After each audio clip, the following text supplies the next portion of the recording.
ಹರೇ ನಮಃ ಕೃಷ್ಣಾಯ ನಾರಾಯಣಂ ಗುಣೈಃ ಸರ್ವೈರುದೀರ್ಣಂ ದೋಷವರ್ಜಿತಂ ಹೇಯಂ ಗಮ್ಯಂ ಗುರುಂಶ್ಚಾಪಿ ನತ್ವಾ ಸೂತ್ರಾರ್ಥ ಉಚ್ಯತೆ. ಯಾವುದಾಯ್ತೀಗ? ಅಕರಣತ್ವಾಚ್ಚ ದೋಷಸ್ತಥಾ ಹಿ ದರ್ಶಯತಿ. ವಾಯುದೇವರು ಕರ್ಣ, ಉಳಿದವರು ಅಕರಣರಾದ್ದರಿಂದಾಗಿಯೇ ಕರ್ಣ ವಾಯುದೇವರಿಗೆ ಪ್ರಾಧಾನ್ಯ ಇರೋದರಿಂದ ಮುಖ್ಯ ಪ್ರಾಣ ಅಂತ ಕರೆದಿದ್ದಾರೆ ಅಂತ ಹೇಳಿದರು. ಸರ್ವೇ ವಾ ಏತೆ ಮುಖ್ಯದಾಸಾಃ ಪ್ರಾಣೋ ಅಪಾನೋ ವ್ಯಾನ ಉದಾನಃ ಸಮಾನ ಇತಿ ಅಥ ಪ್ರಾಣೋ ಭಾವ ಸಮ್ರಾಟ್ ಇತಿ ಕೌಂಡಿನ್ಯಶ್ರುತಿ. ಸರ್ವೇ ವಾ ಏತೆ ಮುಖ್ಯದಾಸರು ಮುಖ್ಯ ಪ್ರಾಣನ ದಾಸರು. ಮುಖ್ಯ ಪ್ರಾಣ ಇದ್ದಾರೆ, ಉಳಿದವರಿದ್ದಾರೆ ಪ್ರಾಣ ಅಪಾನ ವ್ಯಾನ ಉದಾನ ಸಮಾನ. ಅವರೆಲ್ಲ ಏನು ಮುಖ್ಯ ಪ್ರಾಣನ ದಾಸರು, ಭೃತ್ಯರು. ಕೆಲವು ಮಕ್ಕಳು ಇದ್ದಾರೆ. ವಾಯುದೇವರ ಮಕ್ಕಳಿಗೂ ವಾಯುದೇವರ 5 ರೂಪಾಯಿ ಇದೆ, ಪರಮಾತ್ಮನಿಗೆ 5 ರೂಪಾಯಿ ಇದೆ. ಪ್ರಾಣ ಅಪಾನ ವ್ಯಾನ ಉದಾನ ಸಮಾನ. ಆಮೇಲೆ ವಾಯುದೇವರಿಗೆ ಪ್ರಾಣ ಅಪಾನ ವ್ಯಾನ ಉದಾನ ಸಮಾನ. ಅವ್ರ ಮಕ್ಕಳು ಪ್ರಾಣ ವ್ಯಾನ ಉದಾನ ಸಮಾನ. ರುದ್ರದೇವರಿಗೆ 5 ಮಕ್ಕಳಿದ್ದಾರೆ, ಅವರಿಗೂ ಪ್ರಾಣ ಅಪಾನ ವ್ಯಾನ ಉದಾನ ಸಮಾನ. ಈ ಗಣೇಶ ಷಣ್ಮುಖ ಬಿಟ್ಟು ಉಳಿದ 5 ಜನ ಇದ್ದಾರೆ, ಅವರೆಲ್ಲ ಗುಂಪರು. ಅಷ್ಟು ಕಡೆ ಕಾಮನ್ ಆಗಬೇಕೀಗ.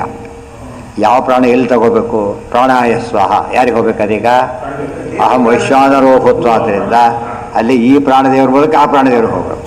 ಅದಕ್ಕೆ ಪ್ರಾಣಾಪಾನ ಸಮಾಯುಕ್ತ ಅಂತ ಹೇಳೋದ್ರಿಂದ ಈ ಪ್ರಾಣ ಒಳಗೆ ಆ ಪ್ರಾಣ ಗೊತ್ತಾಯ್ತು, ಭಾರಿ ಮುಖ್ಯ. ಉಳಿದೆಲ್ಲ ಕಡಿಮೆ ಆಗ್ತಾ ಬರುತ್ತೆ. ಡೈರೆಕ್ಟ್ ಕೊಡಬೇಕಾದ್ರೆ ಇವರೆಲ್ಲ ಬೈಪಾಸ್ ಮಾಡಿಬಿಡ್ತಾರೆ. ಹೌದು, ಮುಖ್ಯ, ಅತಿ ಮುಖ್ಯ. ಸಾಮಾನ್ಯ ಹೇಳಿದಾಗ ಅವೇನೆ. ಅದಕ್ಕೆ ಪಂಚಮುಖ್ಯ ಪ್ರಾಣದವರು ಅಂದರೆ 5 ಮುಖ ಇರೋದು ಪ್ರಾಣಾಪಾನ ವ್ಯಾನ ಉದಾನ ಅಂತ ಅರ್ಥ. ಅದಕ್ಕೆ ಬೇರೆ ಎಲ್ಲ. ಹಾಂ, ಏನು?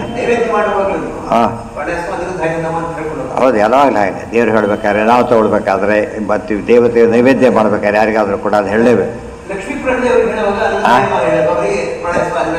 ಯಾರಿಗೆ?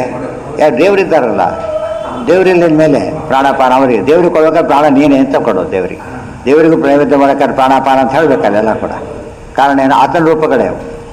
ವಾಯುದೇವರು ಹೇಳಬೇಕಾದ್ರೆ ಇಬ್ಬರು ಮೇಲೂ ಚಿಂತನೆ ಮಾಡಬೇಕು. ಉಳಿದವರೆಲ್ಲ ವಾಯುದೇವರನ್ನು ಬಿಟ್ಟು ಯಾರೂ ಚಿಂತನೆ ಮಾಡೋಂಗಿಲ್ಲ. ಕೆಳಗೆಲ್ಲ ಈ ಮಕ್ಕಳಿದ್ದಾರೆ, ಅವರಿಂದ ಹೋಗಿ ಕೊನೆಗೆ ಅಲ್ಲಿಗೆ ಹೋಗಿ ನಾರಾಯಣ ಹತ್ರ ಹೋಗ್ಬೇಕು. ಕೊನೆಗೆ ಅದಿಷ್ಟು ಕೂಡ ಹೇಳಬೇಕು. ತೊಗೋಬೇಕಾದ್ರೆ ಪ್ರಾಣಾಪಾನ ಹೋಗ್ಬೇಕಾದ್ರೆ ಪ್ರಾಣ ಯಾರು ಅಪಾನ ಎಲ್ಲ ಹೇಳಬೇಕು. ಇಷ್ಟು ಬೇಡೋದಕ್ಕೆ ಟೈಮ್ ಇರೋದಿಲ್ಲ ಅಂತ ಹೇಳಿಬಿಟ್ಟು ಶಕ್ತಿ ಅನುಸಂಧಾನ ಅದಿರಬೇಕು. ಈ ಪ್ರಾಣ ಅಂದರೆ ಪರಮಾತ್ಮ ಇದ್ದಾನೆ, ಈ ಪರಮಾತ್ಮ ಮುಖ್ಯ ಪ್ರಾಣ, ಎರಡು ಯಾವಾಗಲೂ ಜ್ಞಾಪಕ ಇರಬೇಕು. ಅಲ್ಲಿ ಹಾಗೇನೆ ಅಲ್ಲಿ ಅದನ್ನು ಮಾಡುವಾಗ ಪ್ರಾಣದೇವರಿಗೆ ಉಡೋ ವಸ್ತ್ರ ಮತ್ತು ಇನ್ನೊಂದು ಹೊದೆಯೋ ವಸ್ತ್ರ. ಈ ಪ್ರಸಂಗ ಬಂದಿಲ್ಲ ಅದೀಗ, ಅಲ್ಲಿ ಬರುತ್ತೆ, ಚಾಂದೋಗ್ಯದಲ್ಲಿ ಬಂದಿದೆ. ಮುಖ್ಯಶೈವ ರೂಪಾಣಿ ಪ್ರಾಣಾಪಾನ ಪಂಚವಾಯು. ಇಲ್ಲಿ ಏನು ಬಂತು ಅಂದರೆ, ಒಂದು ಕಡೆ ಹೇಳ್ತಾರೆ ದಾಸರು ಅಂತಾರೆ, ಒಂದು ಕಡೆ ಹೇಳ್ತಾರೆ ಮಕ್ಕಳು ಅಂತಾರೆ, ಒಂದು ಕಡೆ ಹೇಳ್ತಾರೆ ಅವರೇ ಅಂತ ಹೇಳ್ತಾರೆ. ಏನಿವೆಲ್ಲ ಅಂತ ಕನ್ಫ್ಯೂಷನ್. ಏನು ತಿಳ್ಕೋಬೇಡಿ, ಉತ್ತರ ಕೊಡ್ತೀವಿ ಅಂತ ಹೇಳ್ತಾರೆ. ಮುಖ್ಯಶೈವ ಸ್ವರೂಪಾಣಿ ಪ್ರಾಣಾದ್ಯಾಹ ಪಂಚವಾಯವ ಸಯವ ಪ್ರಾಣಿನಾಂ ದೇಹೆ ಪಂಚಧಾ ವರ್ತತೆ ಅನಿಶಂ ಇತಿ ಚ ಗೌಪವನ ಶ್ರುತಿ ಅಥೋ ಭಕ್ತಿ. ಪ್ರಾಣದೇವರು ಮುಖ್ಯ ಇಲ್ಲ, ಪ್ರಾಣಾಪಾನ ವ್ಯಾನಾದಿಗಳು ಯಾರು ಇವರೆಲ್ಲ? ಮುಖ್ಯ ಪ್ರಾಣ ದಾಸರು ಅಂತ ಒಂದು ಕಡೆಗಿದೆ, ಕೆಲವು ಅವೇ ಅಂತ ಒಂದು ಕಡೆಗಿದೆ. ಗೊಂದಲ ಬಂತಲ್ಲ ಈಗ. ಅದಕ್ಕೆ ನಾವೇನು ಮಾಡ್ತೀವಿ? ಕನ್ಫ್ಯೂಷನ್ ಓದೋದೇ ಇಲ್ಲ. ಹಾಗೆ ಮಾಡಬೇಡಿ, ಸರಿ ಇದೆ.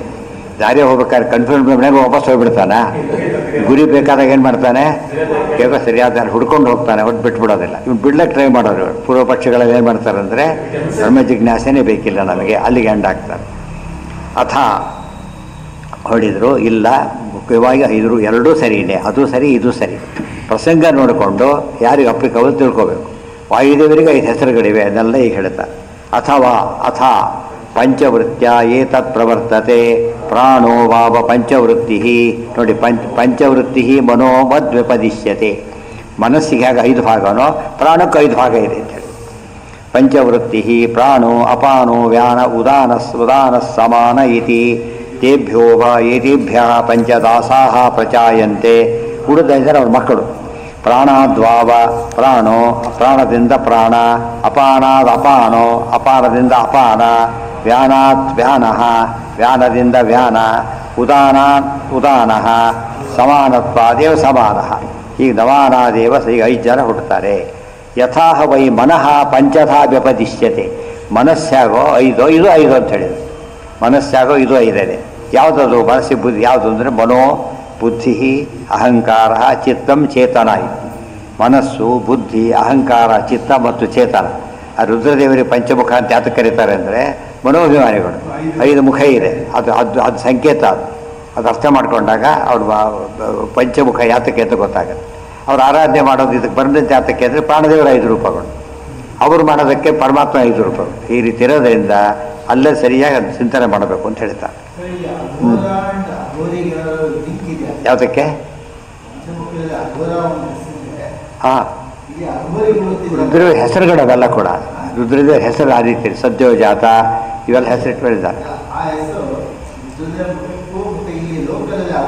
ಇದೆ ಹೌದೌದು. ಅದು ಇಲ್ಲ, ಅದಕ್ಕೆ ಸಂಬಂಧಪಟ್ಟಿಲ್ಲ. ಅದು ಸ್ವಂತಕ್ಕೆ ಸಂಬಂಧಪಟ್ಟಿಲ್ಲ. ಘೋರ ಅಘೋರ ಅಂತ ಹೇಳಿದ್ರೆ ಮನಸ್ಸಿನಲ್ಲಿ 5 ಇದೆ. ಘೋರ ಚಿಂತನೆ, ಅಘೋರ ಚಿಂತನೆ ಅಂತ ಆ ಥರ ಇವರು ಸಂಬಂಧಪಟ್ಟಿಲ್ಲ. ಅದೆಲ್ಲ ಏನದು ಇದ್ರದ್ದು ಸಂಬಂಧ ನಿಷಿದ್ಧ. ಅದು ಆ್ಯಕ್ಚುಲಿ ಸಂಬಂಧ ಬರೋ ಚಾನ್ಸೇ ಇಲ್ಲ. ಆಯಿತು, ನೇಮ್ ಕಾಮನ್ ಆಗುತ್ತೆ ಹೊರತು ಇದಕ್ಕೆ ಕಾನ್ಸೆಪ್ಟ್ ಕಾಮನ್ ಆಗುತ್ತೆ. ಕಾನ್ಸೆಪ್ಟ್ ಬೇರೆ, ನೇಮ್ ಬೇರೆ. ತೇಭ್ಯೋ ವಾ ಏತೇಭ್ಯ ಪಂಚದಾಸಾಹ ಪ್ರಜಾಯಂತೆ ಪನಸೋ ವಾ ಮನೋ ಬುದ್ಧೇರ್ಬುದ್ಧಿ. ಈ ಇನ್ನೂ ಪ್ರಾಣದೇವರಿದ್ದಾರಲ್ಲ 5 ಪ್ರಾಣಗಳು ರುದ್ರದೇವರ ಮಕ್ಕಳವರು. ಮನಸ್ಸು ಮೊದಲಾದವರಿಗೆ ಸಂಬಂಧಪಟ್ಟವರೆಲ್ಲ ಪ್ರಾಣಾಪಾನ ಅಂದರೆ ರುದ್ರದೇವರ ಮಕ್ಕಳು. ಇದು ಪ್ರಾಣಕ್ಕೆ ಸಂಬಂಧಪಟ್ಟಿದ್ದರೆ ಪ್ರಾಣದೇವರ ಮಕ್ಕಳು. ಹೆಚ್ಚು ಬಂದರೆ ಅವರೇ, ಇನ್ನೂ ಹೆಚ್ಚು ದೇವರು. ಈ ರೀತಿಯಲ್ಲಿ ಅರ್ಥ ಮಾಡ್ತಾರೆ. ಡಿಪಾರ್ಟ್ಮೆಂಟ್, ರೆವೆನ್ಯೂ ಡಿಪಾರ್ಟ್ಮೆಂಟ್ ಏನಾಗಿರ್ಬೋದು, ಎಷ್ಟೋ ಜನ ಬುದ್ಧಿವಂತ ಅಂತ ಹೇಳ್ಬಿಡ್ತಾರೆ. ರೆವೆನ್ಯೂ ಡಿಪಾರ್ಟ್ಮೆಂಟ್ ಏನು ತಿಳ್ಕೊಂಡ್ಬಿಡ್ತಾನೆ, ಅಧಿಕಾರಿ ಏನು ಅಟೆಂಡರ್ ಆಗಿರ್ಬೋದು, ಅಲ್ಲಿ ಅಟೆಂಡರ್ ಆಗಿರ್ಬೋದು, ಕ್ಲರ್ಕ್ ಆಗಿರ್ಬೋದು, ಆಫೀಸರ್ ಆಗಿರ್ಬೋದು, ಚೀಫ್ ಮಿನಿಸ್ಟ್ರು ಕೂಡ ಆಗಿರ್ಬೋದು. ಯಾವುದರಲ್ಲಿ? ರೆವೆನ್ಯೂ ಮಿನಿಸ್ಟರ್ ಆಗಿರ್ಬೋದು. ಸಾಮಾನ್ಯವಾಗಿ ರೆವೆನ್ಯೂ ಅಂತ ಅಷ್ಟೇ ಹೇಳಿದ್ರೆ ಏನಾಗಿರ್ತಾರೆ? ರೆವೆನ್ಯೂ ಅಷ್ಟೇ ಹೇಳ್ಬಿಟ್ಟು ಏನಾಗಿರ್ತಾರೆ? ಸಾಮಾನ್ಯ ಕೆಲಸನೇ ಇರ್ತಾರೆ, ದೊಡ್ಡ ಕೆಲಸ ಇರಲ್ಲ. ಆಫೀಸರ್ ಅಂತ ತಕ್ಷಣ ಏನಾಗ್ತದೆ, ಅಲ್ಲಿ ಮೇಲಕ್ಕೆ ಬರ್ತಾರೆ. ಹೆಡ್ ಅಂತ ಇನ್ನೂ ಮೇಲಕ್ಕೆ ಬರ್ತಾರೆ. ಅದು ಅಷ್ಟೇ ಇದೆ. ನಾವು ಯಾರ್ದು ಅರ್ಥ ಮಾಡ್ಕೋಬೇಕೀಗ.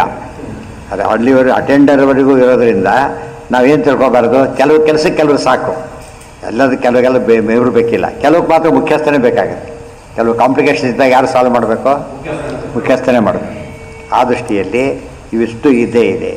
ಮನಸೋವಾಪನೋ ನಾವೇನು ತಿಳ್ಕೊಂಡ್ಬಿಡ್ತಾರೆ, ವಿರೋಧ ಅಂತ. ವಿರೋಧ ಅಲ್ಲ, ಅದು ಆ ಪ್ರಸಂಗ ನೋಡ್ಕೊಂಡು ಹೇಳಿರ್ತಾರೆ ಅಷ್ಟೇ. ಈ ವ್ಯವಸ್ಥೆಯಲ್ಲಿ ಇದು ಸಾಕು ಅಂತ ಹೇಳಿರ್ತಾರೆ. ಈ ಖಾತಾ ಅಪ್ಲೈ ಮಾಡ್ಬೇಕಾದ್ರೆ ಯಾರು ಸಾಕು? ರೆವೆನ್ಯೂ ಆಫೀಸರ್ ಸಾಕು. ಹತ್ಬೋದು ಕೆಲಸ ಪರ್ಪಸ್ ಹೋಯ್ತು. ಕೆಲವಕ್ಕೆಲ್ಲ ಸಾಲದು, ಸ್ಯಾಂಕ್ಷನಿಂಗ್ ಅಥಾರಿಟಿ ಬಂದ ಮೇಲೆ ಹೋಗ್ಬೇಕಾಗುತ್ತೆ. ಮನಸೋವಾವ ಮನೋ ಬುದ್ಧೇಹೇ ಬುದ್ಧಿರ್ ಅಹಂಕಾರ ಅಹಂಕಾರ ಚಿತ್ತ ಚಿತ್ತಂ ಚೇತನಾಯ ಏವ ಚೇತನ ಇವ ಮಿತಿ ಇತಿ. ಚೇತನ ಅಂಬೋದು 5, ಸಾಮಾನ್ಯವಾಗಿ 5. ಸಾಮಾನ್ಯವಾಗಿ 5 ಎಲ್ಲರಿಗಿರೋದಿಲ್ಲ. ಚೇತನ ಅಂಬೋದು ಎಕ್ಸೆಪ್ಷನ್. ಅದು ಎಲ್ಲ ಗ್ರೇಟ್ ಇದ್ದವ್ರಿಗೆ ಇರುತ್ತೆ. ಉಳಿದ 4 ಕಾಮನ್. ಮನಸ್ಸು ಎಲ್ಲರಿಗೂ ಕಾಮನ್. ಎಷ್ಟು ಮಟ್ಟಿಗೆ ಅಂದರೆ ಇದಕ್ಕೂ ಪ್ರಾಣಿಗಳಿಗೂ ಮನಸ್ಸಿದೆ, ಬಟ್ ಇಷ್ಟು ಕಂಪಾರ್ಟ್ಮೆಂಟ್ಸಲ್ಲಿ ಇರೋದಿಲ್ಲ. ಅದಕ್ಕೆ ಪ್ರಾಣಿಗಳು ತಿಂದು ಹಾಕುತ್ತಲ್ಲ, ಗೊತ್ತಾಗ್ತಿಲ್ಲ. ಅಲ್ಲಿ ನಮಗೆ ಎಷ್ಟು ದುಃಖ ಅಂತ ಗೊತ್ತಾಗುತ್ತಾಗ, ಎಷ್ಟು ದುಃಖ ಅಂತೇಳಿ. ಆದರೆ ಪಾರಸೆನ್ಸೇಷನ್ ಇರೋದಿಲ್ಲ ಅವಕ್ಕೆ. ಇಂಜೆಕ್ಷನ್ ಕೊಟ್ಟು ಆಪ್ರೇಷನ್ ಮಾಡಿದರೆ ಹಾಗೆ ಅಂದರೆ ನೋವಿರುತ್ತೆ. ಅದು ಮನುಷ್ಯನಿಗೆ ಆದಷ್ಟು ನೋವಾಗೋದಿಲ್ಲ. ಮನುಷ್ಯನಿಗೆ ಏನಿದೆ, ಎಕ್ಸ್ಟ್ರಾ ಇದಿದೆ. ಆಕ್ಸಿಡೆಂಟಲ್ಲಿ ಆಗ ನೋವು ಬೇರೆ, ಇಂಟರ್ನೆಟ್ ಹೊಡೆದಾಗ ಬೇರೆ. ಆಕ್ಸಿಡೆಂಟು ನೋವೇ, ಇಂಟರ್ನೆಟ್ ಮಾಡಿದಾಗ ಜಾಸ್ತಿ ಅದು ಬೇರೆ ಮಾಡೋಕ್ಕೆ ಬರುತ್ತೆ. ಅಲ್ಲಾಗ ಎಷ್ಟು ಕಷ್ಟಪಟ್ಟು ಬೀಳುತ್ತೆ. ಅದನ್ನು ಪ್ರಾಣಿಗಳಿಗೆ ಆ ದುಃಖ ನೋಡಿದಾಗ ನಮಗೇನು ಅನಿಸುತ್ತೆ? ಮನುಷ್ಯರಿಗೆ ಅದೇ ದುಃಖ ಕೊಟ್ಟ ತಡ್ಕೊಳ್ಳೋಕ್ಕಾಗೋದಿಲ್ಲ. ಪ್ರಾಣಿಗಳಿಗೆ ಹಾಗಲ್ಲ. ಅದು ಸೆನ್ಸೇಷನ್ ಇರೋದೇ ಅಷ್ಟಕ್ಕೆ, ಪೂರ್ತಿ ಸೆನ್ಸೇಷನ್ ಇರೋದಿಲ್ಲ ಅವ್ರಿಗೆ. ಅರಣಿದ್ದೆ ಅಂತೀವಲ್ಲ, ಆ ರೀತಿ ಇದ್ದಾಗಿರುತ್ತೆ. ಅದಕ್ಕೆ ಪ್ರಾಣಿ ಜನ್ಮ ಸಾಧನೆ ಮಾಡೋಕ್ಕೆ ಬರೋದಿಲ್ಲ. ಸಾಧನೆ ಮಾಡೋಕ್ಕೆ ಬೇಕಾದ ಅಂಶಗಳು ಯಾವುದೂ ಅದರಲ್ಲಿ ಇಲ್ಲ. ಆದರೆ ಮನುಷ್ಯನಿಗೆ ಜವಾಬ್ದಾರಿ, ಉಳಿದವರಿಗಿಲ್ಲ. ಅದು ಭೋಗ ದೇಹಗಳಷ್ಟೇ. ಇತಿ ಏನು ಸ್ವಾರಸ್ಯ ಏನು ಬಂತು ಅಂದರೆ, ಪ್ರಾಣದ ಬಗ್ಗೆ ಹೇಳ್ತಾ ಮನಸ್ಸಿನ ಬಗ್ಗೆ ಹೇಳಿಬಿಟ್ರೆ ಈಗ ಅದು ಬಂದೋಯ್ತು ವಿಷಯದೊಳಗೆ. ಪ್ರಾಣನ ಬಗ್ಗೆ ತಿಳ್ಕೊಳ್ತಾ ಹೊರಟಾಗ ಮನಸ್ಸಿನ ಬಗ್ಗೆ ತಿಳುವಳಿಕೆ ಬಂದಿದ್ದರಿಂದ ಪ್ರತ್ಯೇಕ ಅಧಿಕರಣ ಬೇಕಾಗಲಿಲ್ಲ, ಅಲ್ಲಿ ಮುಗಿದೋಯ್ತು. ಅದೇ ಒಂದು ವಿಷಯ ಹೇಳಿದಾಗ ಸಾರವದ್ ವಿಶ್ವತೋಮುಖ. ಸಾರ ಅಂದರೆ ಏನು? ಅದೆಲ್ಲ ಉಳಿದಕ್ಕೆಲ್ಲ ಎಷ್ಟೋ ವಿಷಯಕ್ಕೆ ಅಪ್ಲೈ ಆಗುತ್ತೆ. ಅಲ್ಲಿಗೆ ಲಿಮಿಟ್ ಮಾಡ್ಕೊಬಿಟ್ರೆ ಸೂತ್ರ ಅಲ್ಲ, ಸೂತ್ರ ಆಗೋದಿಲ್ಲ. ಅಂದರೆ ಸುಬುದ್ಧಿ ಅಹಂಕಾರ ಚಿತ್ತ. ಇಲ್ಲೇ ಹೇಳಿದ್ರಲ್ಲ, ಮನಸ್ಸು ಫಸ್ಟು, ಬುದ್ಧಿ ಇಲ್ಲ ಅಂತಾರೆ. ಬುದ್ಧಿ ಎಲ್ಲರಿಗೂ ಇರಬೇಕಾಗಿಲ್ಲ, ಮನಸ್ಸು ಮಾತ್ರ ಕಾಮನ್ ಆಗಿರ್ತದೆ. ಆಮೇಲೆ ಬುದ್ಧಿ, ಅಹಂಕಾರ ಇನ್ನೂ ಜಾಸ್ತಿ. ಅಹಂಕಾರ ದುರಹಂಕಾರ ಅದಲ್ಲ, ಅಹಂಕಾರ ಅಲ್ಲ. ಅಹಂಕಾರ ತತ್ವ, ಐಡೆಂಟಿಫಿಕೇಶನ್, ಯಾವಾಗಲೂ ತಾನು ಯಾರದ್ದು ಎಚ್ಚರ ಇರುತ್ತೆ, ಅದು ದೊಡ್ಡದು ಬುದ್ಧಿ. ಆಮೇಲೆ ಚಿತ್ತ ಅಂದರೆ ನೆನಪಿನ ಶಕ್ತಿ. ಅದು ಸೇವ್ ಆಗಬೇಕು. ಕಂಪ್ಯೂಟರ್ ಮಾಡಿದೆ ಅಲ್ಲಿ ಬಿಟ್ಟುಬಿಟ್ಟ, ಎಲ್ಲ ವೇಸ್ಟ್ ಮಾಡಿದ್ದೆ. ಸೇವ್ ಆಗಬೇಕು. ಎಲ್ಲಿ ಸೇವ್ ಆಗುತ್ತದು? ಚಿತ್ತದಲ್ಲಿ. ಅದಕ್ಕೆ ಚಿತ್ತಗೊಟ್ಟು ಕೇಳಿ ಅಂತ ಹೇಳ್ತಾರೆ. ಚಿತ್ತಗೊಟ್ಟು ಕೇಳಿ ಅಂತ ಹೇಳಿದಾಗ ಅಲ್ಲಿಗೆ ಅದು ಹಾಕಬೇಕು, ಅಲ್ಲಿಗೆ ಆ ಕಂಪಾರ್ಟ್ಮೆಂಟಿಗೆ ಸೇರಬೇಕು. ಫೈಲ್ ನೇಮ್ ಕೊಟ್ಟು ಹಾಕ್ತಾರಲ್ಲ ಹಾಗೆ. ಅಹಂಕಾರ ಕೊನೆಗೂ ಚೇತನ, ಅದು ಪ್ರತಿಭಾ, ವಿಶಿಷ್ಟ ಪ್ರತಿಭೆ. ಅದು ಅದು ಎಲ್ಲರಿಗೂ ಇರೋದಿಲ್ಲ, ವಿಷಯ ರೇರ್ ಅದು. ಚಿತ್ತ ಅಂತಃಕರಣ ಎರಡು ಒಂದಲ್ಲ. ಚಿತ್ತ ಅಂತಃಕರಣ ಎಲ್ಲಿದೆ?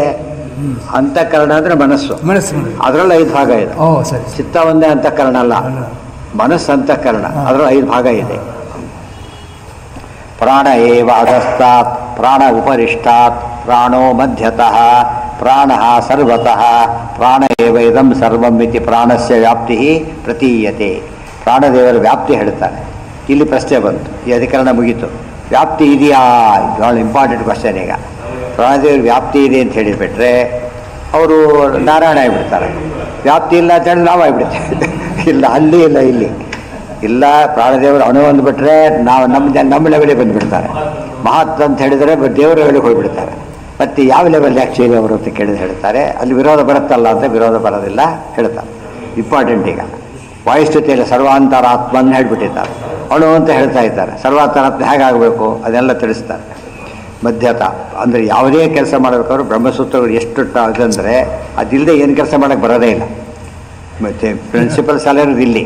ಈ ತಿಳುವಳಿಕೆ ಇಲ್ಲದೆ ಹೋಗಿಬಿಟ್ರೆ ನಾವು ಯಾವ ಸಾಧನೆ ಪೂರ್ತಿ ಅರ್ಥ ಬರೋದಿಲ್ಲ. ಹಾಗಾಗಿಬಿಡುತ್ತೆ. ಪ್ರಾಣ ಏವೇದಂ ಸರ್ವಂ ಇತಿ ಪ್ರಾಣಸ್ಯ ವ್ಯಾಪ್ತಿ ಪ್ರತೀಯತೆ.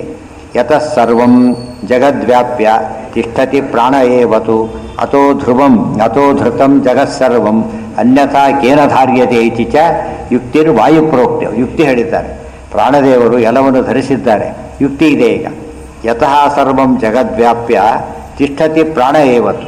ಪ್ರಾಣದೇವರು ಇಡೀ ಜಗತ್ತನ್ನು ವ್ಯಾಪಿಸಿಬಿಟ್ಟು ಅಥೋ ಧೃತಂ ಜಗತ್ಸರ್ವಂ, ಅವರಿಂದ ಜಗತ್ತು ಧರಿಸಲ್ಪಟ್ಟಿದೆ. ಪ್ರಾಣದೇವರು ಬಿಟ್ಟು ಜಗತ್ತು ಪಟ್ಟಿ ಹೊಡೆದುಬಿಟ್ಟದ ಆ ಕಡೆಗೆ. ಗೊತ್ತಾಯ್ತಾ? ಅನ್ಯಥಾ ಕೇನ ಧಾರ್ಯತೆ, ಇನ್ಯಾರು ಧಾರಣೆ ಮಾಡೋಕ್ಕೆ ಸಾಧ್ಯ ಇದೆ? ಅವರೇ. ಅಣುನಾ ಏತತ್ ಸೃಜ್ಯತೆ ಅಣುನಾ ಏತದ್ಧಾರ್ಯತೆ ಅಣೋ ಲಯಮಭ್ಯುಪೈತಿ ಪ್ರಾಣೋ ವಾ ಅಣು ಪ್ರಾಣೋ ಏತದ್ಭವತಿ ಇತಿ ಚ ಸೌತ್ರಾಯಣ ಶ್ರುತಿ. ಅದು ಅಣು ಅಂತ ಹೇಳ್ತಾ ಇದೆ. ವ್ಯಾಪ್ತ ಅಂತ ಈ ಶ್ರುತಿ ಹೇಳಿದರೆ ಆ ಶ್ರುತಿ ಅಣು ಅಂತ ಹೇಳ್ತಾ ಇದೆ.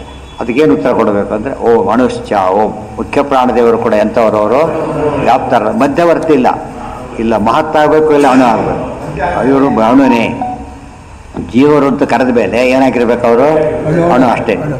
ಅಣುನಾ ಏತತ್ ಅಣುಶ್ಚ ಓಂ ಸವಾ ಏಷ ಪ್ರಾಣೋ ಅಣು ಮಹಾನ್ ಆಮ ಅಂತರ್ವ ಅಣುರ್ಹು ಬಹಿರ್ ಮಹಾನ್ ಪ್ರಾಣೋ ವಾ ಈಶಿತವ್ಯೇಶ ಈಶೋ ಹ್ಯಸೌ ಸರ್ವಸ್ಯ ಈಶಿತವ್ಯಶ್ಚ ಪರಶ್ಚ ಇತಿ ಕೌಂಡಿನ್ಯ ಶ್ರುತಿ.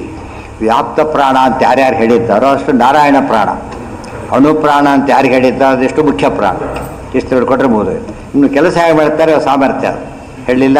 ಮಿಲಿಗ್ರಾಮ್ ಗಟ್ಟಲೆ ಧೂಳಿಗಷ್ಟು ಬೆಲೆ ಇದೆ ಬಂಗಾರಕ್ಕೆ. ಅದಕ್ಕಾಗಲ್ಲ. ಕೆ ಜಿ ಗಟ್ಟಲೆ ಇದು ತೊಗೊಂಡೋಗಂತ ಹೇಳ್ಬಿಡ್ತಾರೆ. ಆ ರೀತಿ ಚಿನ್ನ ಅಂತೂ ಇಟ್ಕೊಳ್ಳೋಕ್ಕಲ್ಲ, ಕೊಳ್ಳೋಕ್ಕೂ ಸಾಧ್ಯ ಇಲ್ಲ. ಹೊತ್ತಾನೆ. ಅದರಲ್ಲಿ ಪ್ರಾಣದೇವರು ಅಣುವಾಗಿದ್ದರೂ ಕೂಡ ಶಕ್ತಿ ಎಷ್ಟು ಅವ್ರದ್ದು? ಎಲ್ಲ ಜೀವರು ಸೇರಿದರೂ ಅವ್ರಿಗೆ ಕೆಲಸ ಮಾಡೋಕ್ಕಾಗೋದು, ಅಷ್ಟು ಶಕ್ತಿ ಇದೆ ಅವ್ರಿಗೆ. ಪ್ರಾಣಿ ಇದು ಲೋಹ, ಅದು ಲೋಹ, ಇದು ಲೋಹ. ಲೋಹಕ್ಕೆರಡು ವ್ಯತ್ಯಾಸ ಹೇಗಿದೆಯೋ ಆನೆನೂ ಪ್ರಾಣಿ, ಬ್ಯಾಕ್ಟೀರಿಯನು ಪ್ರಾಣಿ, ಎಷ್ಟು ಡಿಫ್ರೆನ್ಸ್ ಇದೆ. ಆ ದೃಷ್ಟಿಯಲ್ಲಿ ಪ್ರತಿಯೊಬ್ಬರು ಪ್ರಾಣದೇವರು ಅಣು ಎಂಬುದು ಸತ್ಯ. ಆದರೆ ನಮ್ಮದೇ ಅವರಿಗೂ ವ್ಯತ್ಯಾಸ ಭಾರಿ ಮರಿಬಾಡಿ ಅಂತ ಹೇಳಿದ್ದಾರೆ. ವಿಷ್ಣು ಸಹಸ್ರನಾಮ ಒಂದೊಂದು ಪದಕ್ಕೆ ಒಂದೊಂದು ನಾಮಕ್ಕೆ 100 ಅರ್ಥ ಇದೆ. ಆ ರೀತಿ ಬೇರೆ ಸಹಸ್ರನಾಮಗಳಿದ್ದರೆ ಒಂದೊಂದಕ್ಕೆ ಒಂದೊಂದೇ ಅರ್ಥ ಇದ್ದಾಗ ಹೆಸರಿ 100 ಆಯ್ತು ಅಷ್ಟೇ, ಇದು 1000 ಆಯಿತು. ಬಟ್ ಅದು ಎಷ್ಟಾಯ್ತು? ಜಾಸ್ತಿ ಆಗಿ 1000 ಗ್ರಾಮ್ ಬಂಗಾರ, 1000 ಗ್ರಾಮ್ ಕಬ್ಬಿಣ, ಎರಡು ಕಂಪೇರ್ ಮಾಡಕ್ಕೆ ಹೊರಟ್ರೆ ಅರ್ಥ ಇದೆಯಾ? ಆ ರೀತಿ ವಾಯುದೇವರು ಇರೋದ್ರಿಂದ ಅಣು ಅಂತ ಹೇಳ್ಬಿಟ್ಟು ಏನು ತಿಳ್ಕೊಳ್ಬಾರ್ದು. ಅವರು ನಮ್ಮಲ್ಲಿ ಅಂತರ್ಯಾಮಿ ಆಗೋದು, ನಾವು ಅವರಲ್ಲಿ ಅಂತರ್ಯಾಮಿ ಆಗ್ಬೋದು ಅಂತ ಕೇಳಿದ್ರೆ ಆಗ್ಲಿಕ್ಕೆ ಬರೋದಿಲ್ಲ. ಇಬ್ಬರು ಮನುಷ್ಯರೇ. ವಾಟೆಂಡರ್ ಒಬ್ಬ, ಚೀಫ್ ಮಿನಿಸ್ಟರ್ ಒಬ್ಬ, ಪ್ರೈಮ್ ಮಿನಿಸ್ಟರ್ ಒಬ್ಬ. ಎಷ್ಟು ಡಿಫ್ರೆನ್ಸ್ ಇದೆ ಈಗ? ಇಡೀ ದೇಶದ ವ್ಯಾಪ್ತಿ ಇದೆ ಇವರಿಗೆ. ಗೊತ್ತಾಯ್ತು? ಇವನಿಗೆ ಆ ಕೂತು ಜಾಗದ ವ್ಯಾಪ್ತಿ ಅಷ್ಟೇ, ಬೇರೆ ಏನೂ ಇಲ್ಲ. ಎಲ್ಲಿ ಹೋಗಿದ್ದೆ ಅಲ್ಲಿ ಕೇಳ್ತಾರೆ. ಇವು ಎಲ್ಲಿ ಹೋಗಿದ್ದು ಪ್ರೈಮ್ ಮಿನಿಸ್ಟರ್ ಕೇಳೋಕ್ಕಾಗುತ್ತಾ? ಎಲ್ಲಿ ಹೋಗಿದ್ದು, ಎಲ್ಲಿ ಬಂದೆ ಅಂತ ಕೇಳಿ ಯಾರು ಕೇಳಾಗಿಲ್ಲ. ಅದಕ್ಕೆ ಅಷ್ಟು ಚೀಫ್ ಆಗಿದ್ದ. ಇವ್ರು ಎಲ್ಲರೂ ಕೇಳ್ಬೋದು. ಇದೆಲ್ಲ ಯೋಚನೆ ಮಾಡಿದರೆ ಮನುಷ್ಯನ ಸೈಜ್ ಒಂದೇ ಆಗಿದ್ದರೂ ಕೂಡ ಸೈಜ್ ಅದಕ್ಕೆ ಕೊಳ್ಳರು ಇರ್ಬೋದು, ಎತ್ತರೂ ಇರ್ಬೋದು. ಆದರೆ ಅಧಿಕಾರ ಎಷ್ಟು ವೇರಿ ಆಗುತ್ತಲ್ಲ.